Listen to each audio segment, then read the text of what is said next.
When a carpenter builds a roof system out of trusses on a house, on a residential project, most of the time you're working over a space that's divided into rooms. So the interior partitions, which are everywhere, provide support and narrow walkways so you can lay down the trusses and move around enough to get the work done. But not on this shop.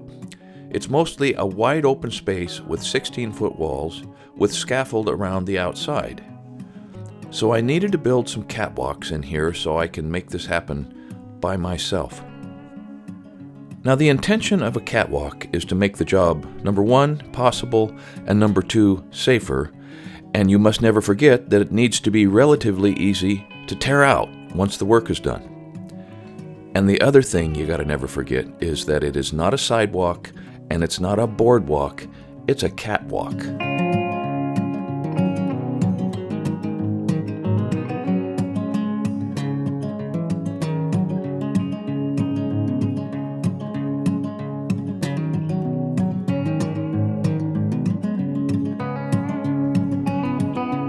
So a lot of folks have asked about why I didn't nail the joist hangers on the ledgers and then just drop the joist into place on that earlier video. Well, you're looking at one of the big reasons right now. Aaron likes to work, and he likes to hammer, and he needs some practice, and I figured this would just be a real good opportunity.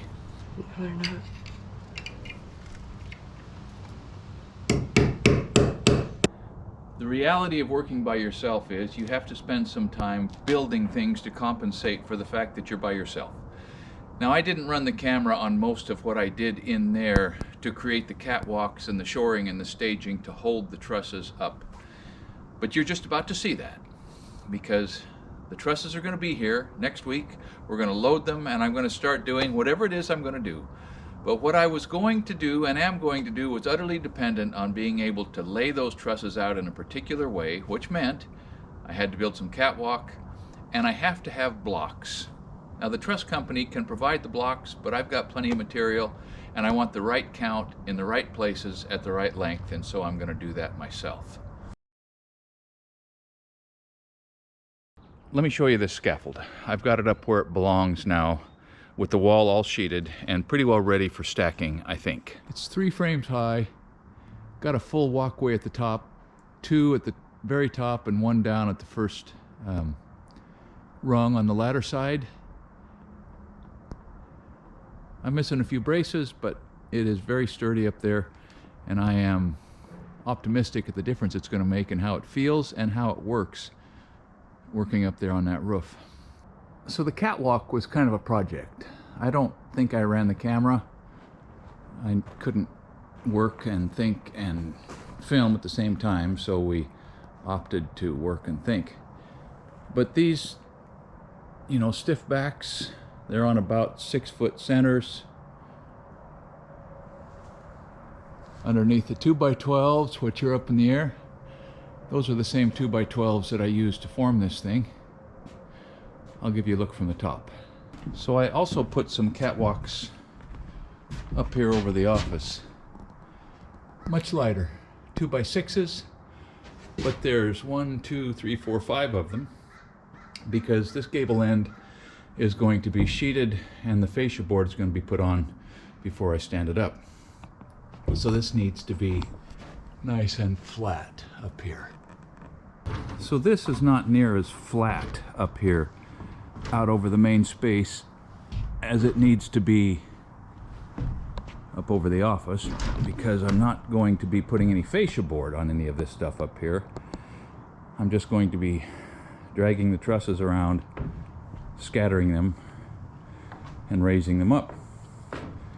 And even for an old man, you should be able to walk a 2x12 up in the air, right? So out here on this end, down over the work area,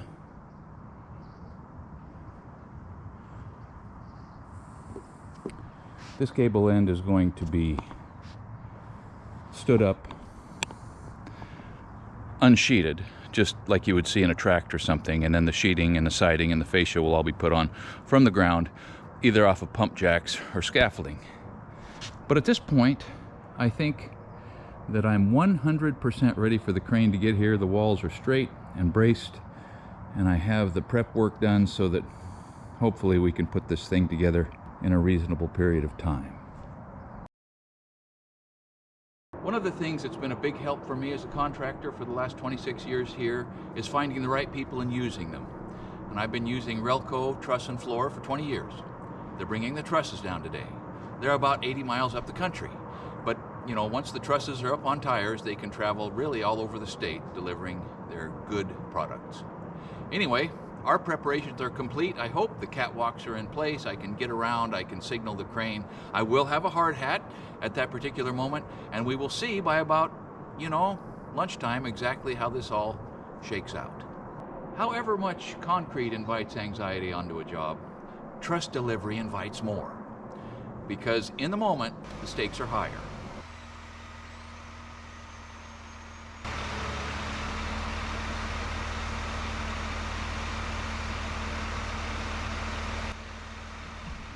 Being able to signal a crane operator with the industry standard hand signals is important. Like really, really important. And a lot of guys just never take the time to learn how. And in fact, we have a video on the subject, but if you watch close, I'm going to be pointing out 4 or 5 of the basic hand signals that a guy's just got to know.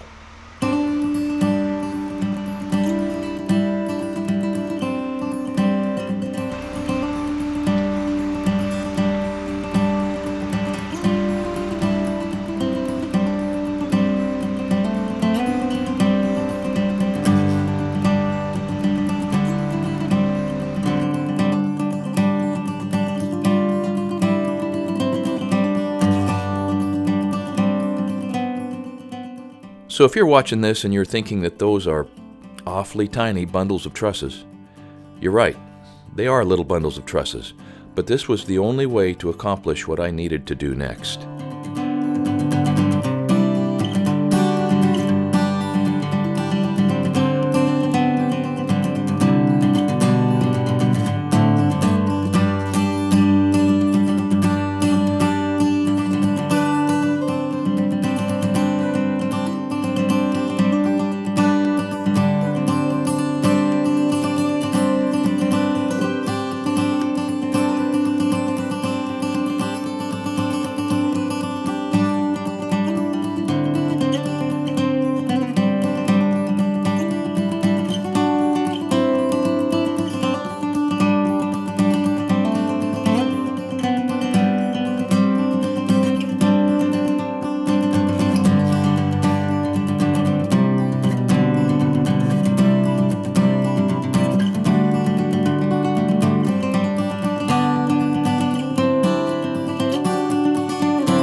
Now, it is not standard procedure to plug up your truss layout with plywood like this.